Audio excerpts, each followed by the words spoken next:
I hope you allowed him to finish. No, yeah, impeach the speaker. The speaker for not doing their duty. Yeah, for not doing the. It's simple. If it doesn't invoke the Article 127, isn't it? 125. 125. Yes, it is simple to do that. Yes. And all we need is just one afternoon to collect the signatures and move a motion. So I hope the speakers are listening to me, and I also want to call upon our members of parliament, please stop attending those empowerment drives, which is another way. We are talking about implementing the 10-point agenda. Just a minute. Under the 10-point agenda, there is a point on leadership and integrity. Inside there, they talk about stoppage of opulence. We cannot be saying that we are supporting the implementation of 10-point agenda, and then we go ahead and demonstrate opulence before the eyes of the public. That is wrong. Thank you. We are defiling the 10-point agenda. Thank you. Of the all right. report. Okay. Yeah. Onyonka. My comments are really very simple. Number one, this past week, I've been one of the happiest people in the world because I have been, and a few of us, been discussing how our country is broken down. And everybody thought, we are crazy, we are mad, we don't know what we are talking about because we are removed from their reality. I have been around Parliament for quite a while. I've seen the young leadership that has come up, how they behave. I watch even how they dress. I see the cars they drive. And I pity them because they don't understand that the loss because of this opulence and excessiveness and this drama life and all this stuff they're doing, there is somebody dying because they don't have malaria medicines. That you have our children, instead of going to university, instead of committees of education sitting and saying, what are we going to do to fix the problem?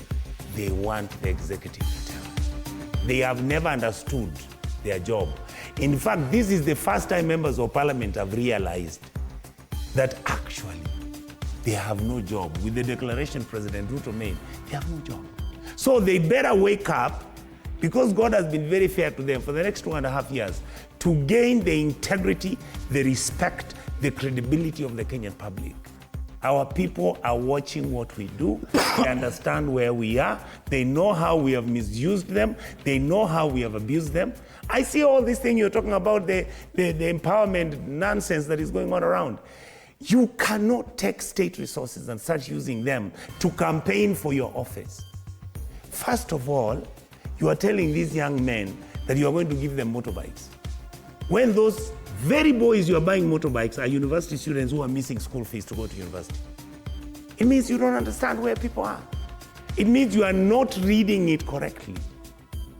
And what I am saying, and I'm pleading with my colleagues, and I've done this for the last, I think, 3-4 years, Dibal, let members of parliament realize that our employers are not happy with us. We have let them down. Why? Because we decided we are going to sleep with the executive. Why? Because they give you the tenders in government. Our colleagues are given roads. You'll find an MP. I mean, these things have been discussed. How an MP is given 1.6 billion to go and do Murram Roads in one constituency. Is that normal? It's not. These are things people don't talk about, but these are the things that are there. They are there in the budget. Today I received a phone call. Somebody is telling me, you know what, this money for empowerment, there is no budget. These guys are just collecting money from treasury. So you can't fight corruption when you are actually doing what? When you are sprucing the corruption nicely. You are actually creating the narrative. Oh, we are trying to create interventions. Thank you. The interventions you need to be creating must be self-sustaining, must be logical and reasonable. They must be thought about clearly with obvious expectation, with obvious results. Right now, the country is running on autopilot. Thank you, sir. Thank you. I think the last part